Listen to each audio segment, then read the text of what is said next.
Wartawan ini sedang merekam sebuah program. Tiba-tiba sesuatu di kejauhan menarik perhatiannya. Dia memutar kamera di sekitar, perlahan-lahan memperbesar, dan ia melihat percikan air di atas es. Sepertinya ada makhluk yang bersembunyi di bawahnya, tapi Mike belum mengetahuinya. Penemuannya telah menempatkan kota yang terisolasi ini perhatian dunia. Ketika wali kota tiba di tempat kejadian, Mike mengangkat kamera ke gua es. Ketika sesuatu muncul dari dalam air, Mike sedikit bingung. Mengapa paus tetap berada di bawah lubang es? Alih-alih melanjutkan hidup, penduduk desa mengatakan kepadanya, tahun ini suhu telah mendingin dengan sangat cepat. Tilu 00 laut membeku dalam semalam. Paus tidak bisa berenang sejauh itu di bawah es. Jadi, mereka harus tinggal di sini untuk tetap bernapas. Dan itu bukan yang terburuk. Dalam waktu 3 hari, lubang itu akan membeku. Dan kemudian keluarga 3 paus yang malang akan terperangkap di lautan es yang gelap dan mati. Saat itulah ayah paus muncul kembali. Dia tahu persis apa yang akan terjadi padanya, istri dan anak-anaknya. Tetapi dalam menghadapi kekuatan alam yang kejam, tidak ada yang bisa ia lakukan. Pada akhir malam, Mike tidak bisa melupakan ekspresi keputusasaan di mata ikan paus itu. Jadi ia mengedit rekamannya dalam semalam, dan mengirimkannya langsung ke New York.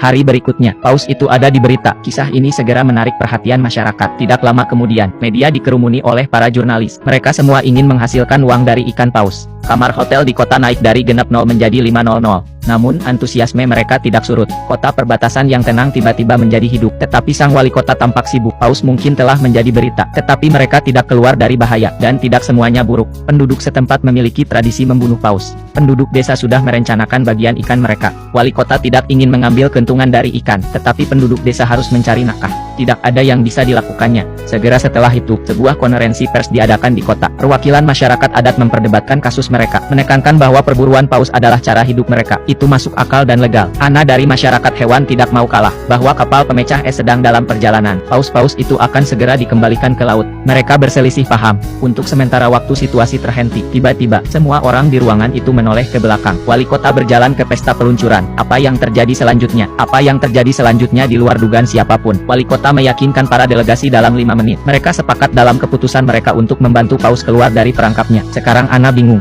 Ada begitu banyak kebisingan. Bagaimana mereka bisa berubah pikiran secara tiba-tiba? Tetapi ia akan segera mengetahui, ini tidak sesederhana yang dia pikirkan. Pagi-pagi keesokan harinya, para pria dan wanita siap untuk berangkat ke es di mana paus-paus itu. Atas perintah wali kota, para penduduk desa telah mengangkut taksi mereka. Perjalanan 7 km, untuk genap 0 per kepala. Lakukan apa yang Anda suka. Tapi, meskipun kota ini sedang ramai-ramainya, wali kota membawa anak buahnya ke atas es lebih awal. Mereka menggandakan ukuran lubang, agar paus dapat bernapas lebih baik. Menyaksikan paus dengan gembira muncul dari air, dan wajah ini memiliki senyuman kekanak-kanakan di atasnya. Bahkan ia tidak punya pilihan selain membiarkan penduduk setempat merampoknya. Untuk menjaga agar paus tetap hidup, dia harus menemukan cara untuk menghasilkan lebih banyak uang bagi semua orang. Dengan sekelompok besar orang yang datang, keluarga paus tampak keluar dari bahaya. Ana percaya bahwa begitu pemecah es tiba, paus akan dapat melarikan diri. Tetapi masalah baru telah membunuh harapan paus untuk bertahan hidup.